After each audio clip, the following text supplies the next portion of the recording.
Assalamualaikum warahmatullahi wabarakatuh. Alhamdulillahilladzi ja'ala al-ilma taharatan lin-nufus wa nuran lil-basair wa hadiyan ilal jannah. Walhamdulillahil qail fi kitabil aziz kama arsalna fikum rasulan minkum yatlu alaikum ayatina wa yuzakkikum wa yu'allimukum kitab wal hikmah wa yu'allimukum ma lam takunu ta'lamun. Asyhadu an la ilaha illallah wa asyhadu anna Muhammadan abduhu wa rasuluh sahibul burhan. Allahumma salli wa sallim ala sayyidina wa habibina wa syafi'ina wa maulana wa atba'ina wa qurrata a'yunina wa imamina Muhammadin sallallahu alaihi wasallam. Amma ba'd, yang sama-sama kita muliakan, kita ta'zimi para masyayikh yang hadir dalam pertemuan yang sangat-sangat mulia ini. Wabil khusus ada adindah Pak Yai Dr. Kiai Haji Abdul Ghaffar Rozin, tentu beserta seluruh anggota majelis. Yang saya hormati pejuang pesantren di DPR, Bapak Marwan Dasopang. Kita doakan semoga tetap menjadi Komisi 8. Ya. Yang saya hormati sahabat kita ya. Di sini ada Profesor Nur Rahmat, juga adalah pejuang pesantren dan memimpin Basnas. Dan tentunya banyak sekali para alim ulama di sini. Ada Ibu Alisa Wahid. Bapak Ibu sekalian, izinkan mungkin saya memberikan sambutan sedikit agak lain, karena ini kan sangat strategis ini. Pertama, saya komit seperti pertemuan kita yang pertama waktu kemarin, kita ada meeting audiensi di kantor, bahwa pondok pesantren inilah memang yang harusnya menjadi tuan rumah di Republik ini. Saya ingat apa kata Cak Nur, seandainya tidak ada pemerintah kolonial, maka sesungguhnya yang terkenal pertama di Indonesia itu misalnya Universitas Lirboyo, Universitas Termas, Universitas Tabuiran, bukan UI, bukan UGM, bukan ITB. Sejarahlah yang membelokkan nomenklatur ini menjadi seperti apa adanya sekarang. Jadi salah satu fungsi kami, Pak Dasopan, Pak, kami ingin mengembalikan sejarah. Karena kalau sejarah ini kita tidak perbaiki, maka umat Islam itu nanti akan banyak dikorbankan. Dan kita harus berani menyuarakan kebenaran dimanapun kita berada.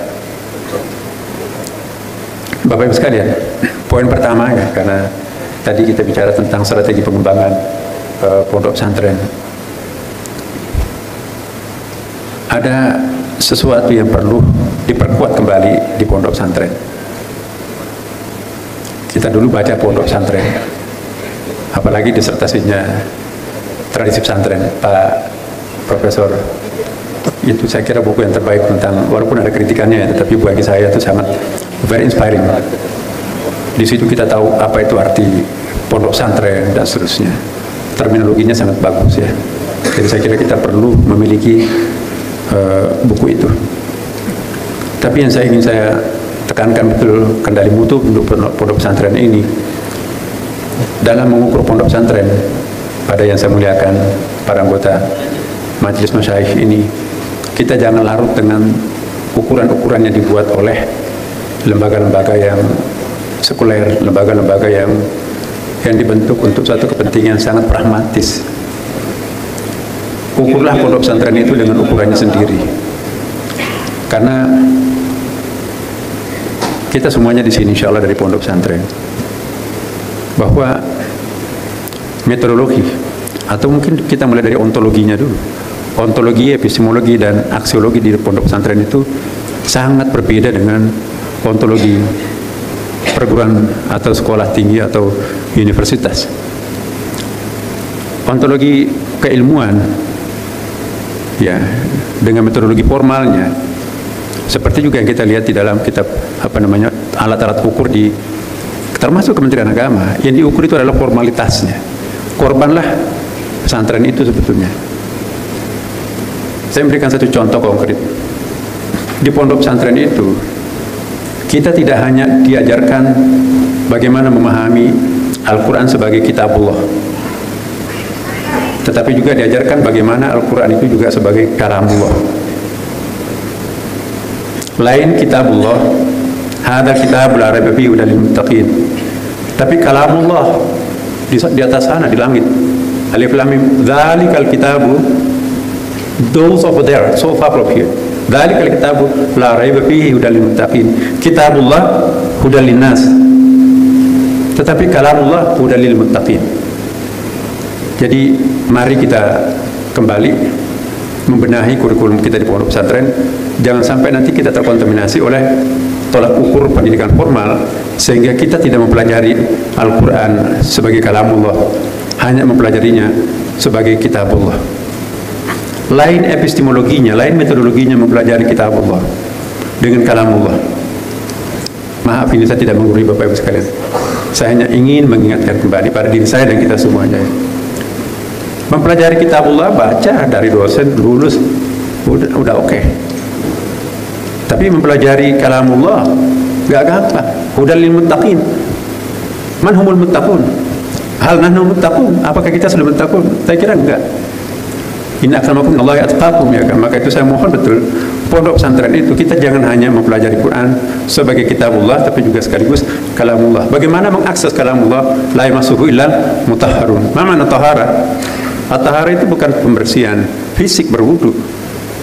Kombinasi antara tahara dan an-nadhafah dengan at-tazkiyah, itulah disebut dengan at-tahara menurut Imam Al-Ghazali. Jadi itu pertama, ontologi keilmuan kita itu bukan hanya sampai kepada mempelajari Al-Quran sebagai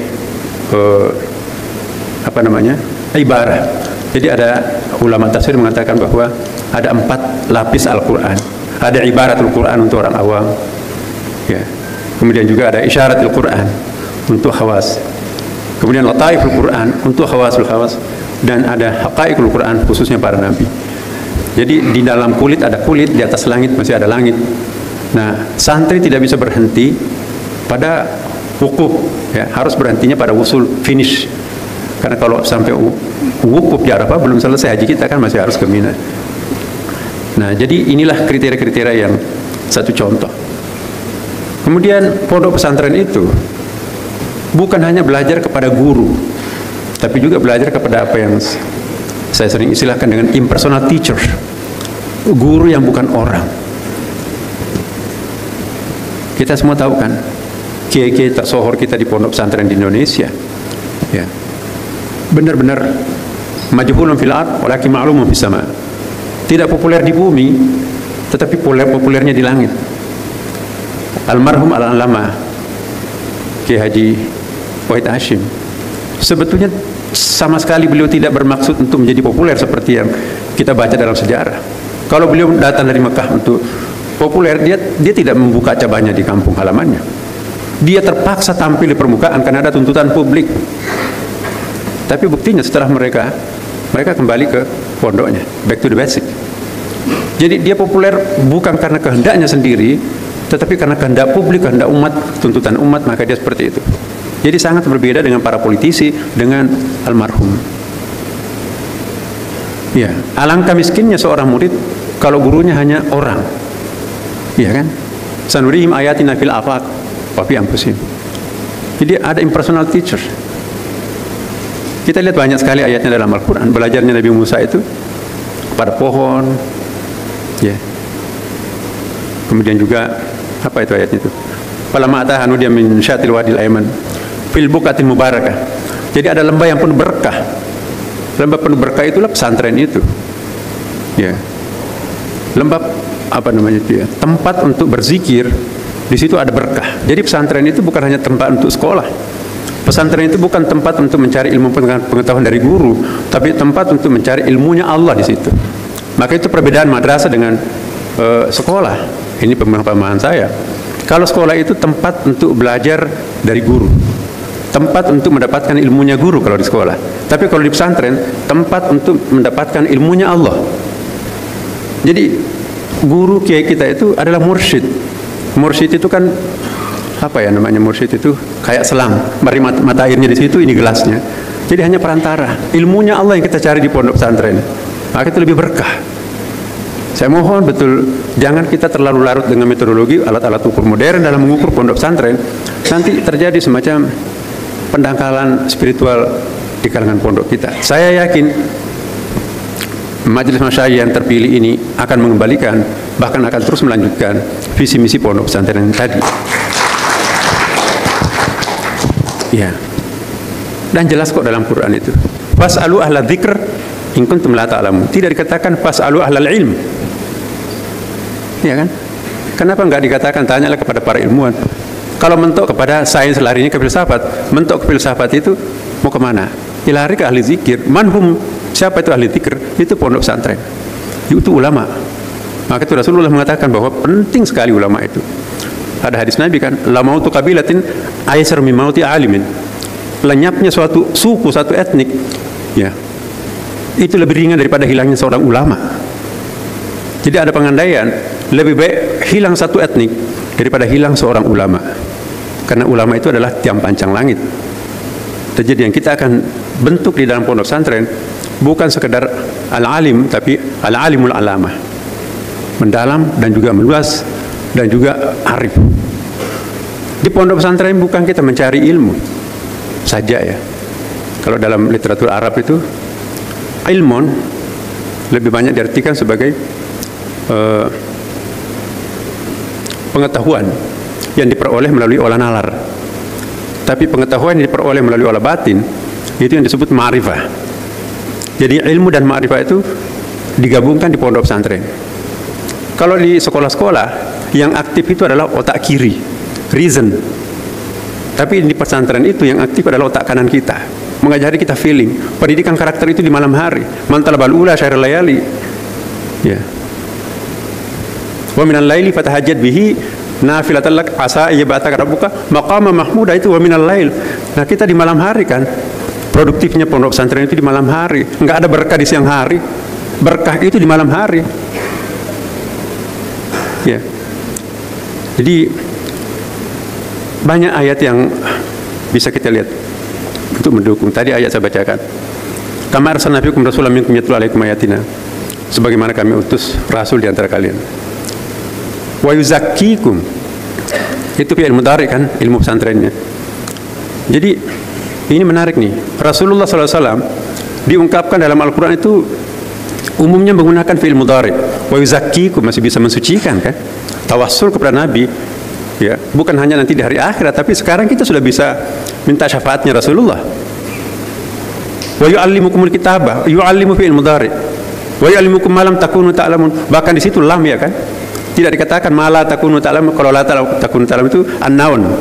Tidak tahu, tapi kalau dapat dari dosen kita tahu. Kalau lam takunu ta'lamun unknowable, tidak akan pernah bisa kita ketahui kecuali langsung dari beliau.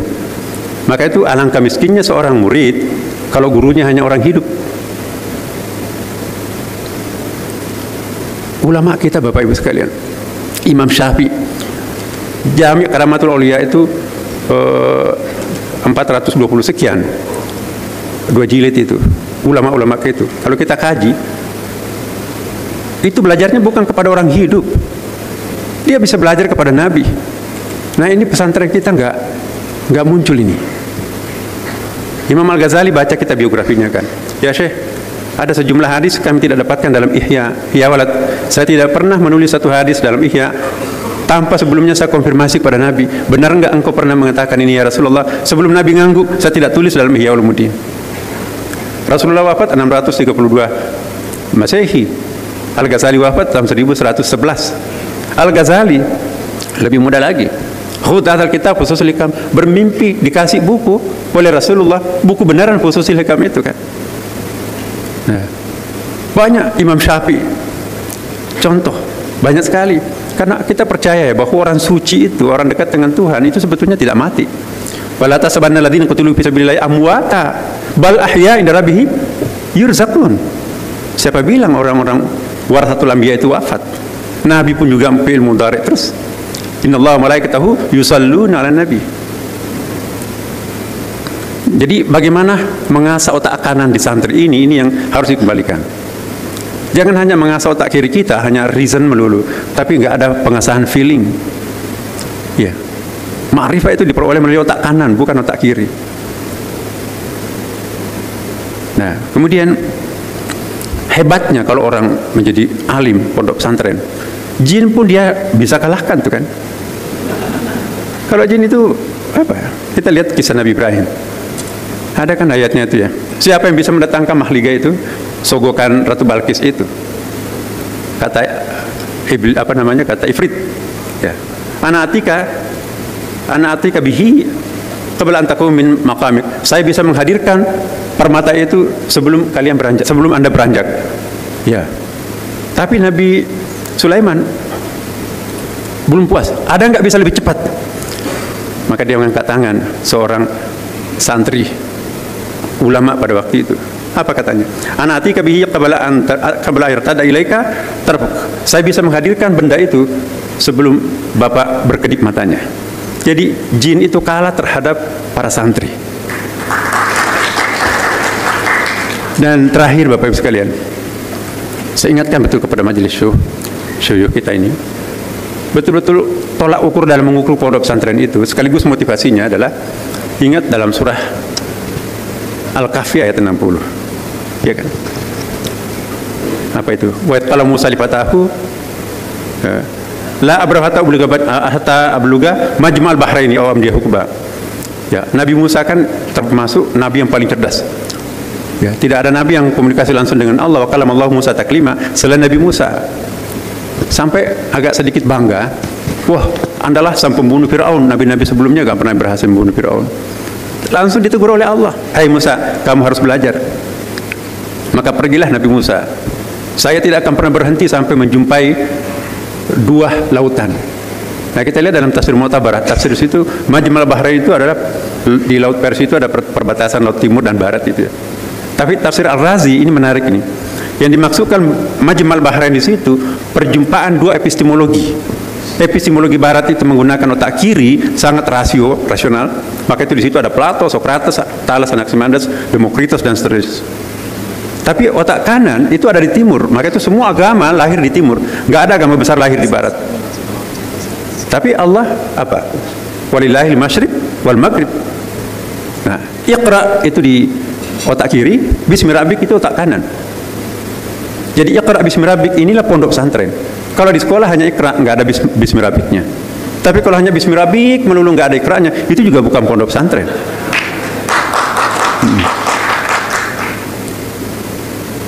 Jadi mohon kita kembalikan marwah, wibawa dan spiritualitas pondok pesantren. Ini sekarang lagi tren di barat ini. Bukunya Carl Armstrong yang terakhir ini, The Sacred Nature. Dia membayangkan bahwa dunia barat itu akan berpaling ke timur. Sudah selesai otak ini dengan hadirnya spiritual artificial intelligence itu. Kenapa? Karena ternyata AI itu nggak ada apa-apanya dibandingkan dengan potensi kalbu manusia itu.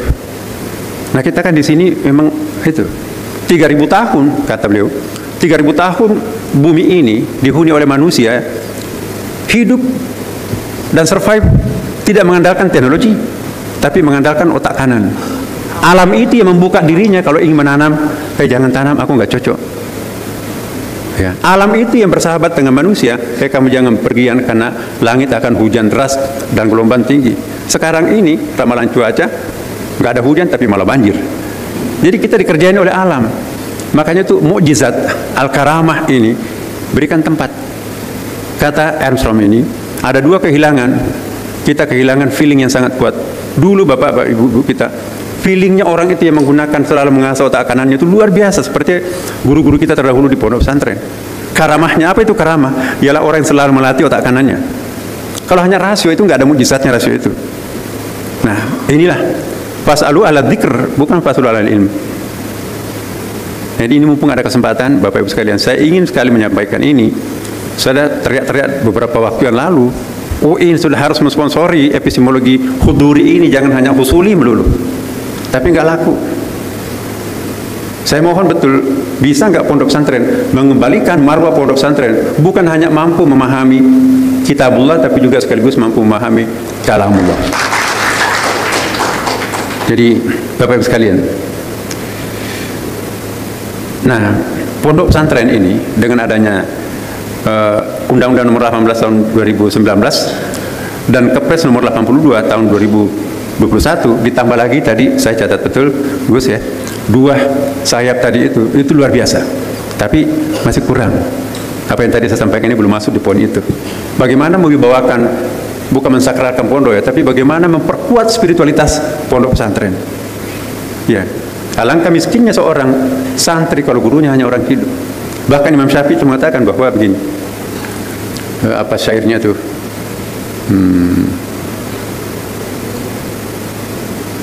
Syakautu ila waqin an su'i hifti. Itu biasanya Imam Syafi'i kalau tidak menggunakan bin itu guru spiritualnya yang sudah wafat. Tapi kalau pakai bin itu masih hidup. Syakautu ila waqin an su'i hifti fa arsyadani an tarkil ma'asi al-ilmu nurun wa nurullah la yudalil asi. Jadi kalau santri itu hatinya kelabu dengan dosa, nggak ada di situ kalamullah. Memang cum laude tetapi kurang ajar. Nah kita ingin Bapak betul, coba kita lihat ulama-ulama kita di pondok pesantren, dia nggak ingin populer ya, dulu. Tapi kiai-kiai kita sekarang kan rebutan di ruang publik juga, jadi keberkahannya ya kita perlu bertanya. Tapi inilah yang kita harapkan, bagaimana pondok pesantren ini menjadi guru. Guru itu bahasa Sanskerta, bahasa Hindu. Gu artinya kegelapan, ru artinya obor. Guru adalah obor yang menerangi kegelapan. Sama dengan syekh. Kalau kita lihat semantiknya, syekh itu sama kan juga. Sampai dikatakan asy-syekhu amamal murid kan nabi amamal sahabah. Jadi syekh di depan para murid itu bagaikan nabi di depan para sahabatnya. Respect nggak kita kepada nabi? Kalau seandainya kita jadi sahabat, sangat respect. Maka itu bisa dinali kan, man alamni harfan kuntulahu abdan. Nah, apakah santri kita masih seperti ini?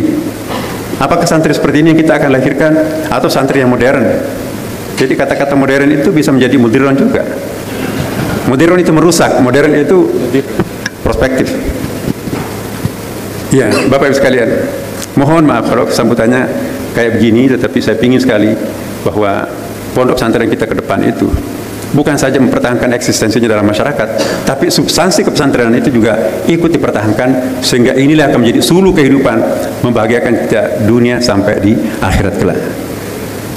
Dengan demikian, saya akhiri Bapak Ibu sekalian. Mohon maaf kalau mungkin kepanjangan atau terasa ada hal-hal yang mungkin kurang pas dengan Bapak Ibu sekalian. Dari lubuk hati kami yang sangat tulus ini menyampaikan kepada Bapak Ibu sekalian, saya sampaikan terima kasih banyak, dan semoga Allah memberkati kita semuanya. Wallahu a'lam bishawab. Wassalamualaikum warahmatullahi wabarakatuh.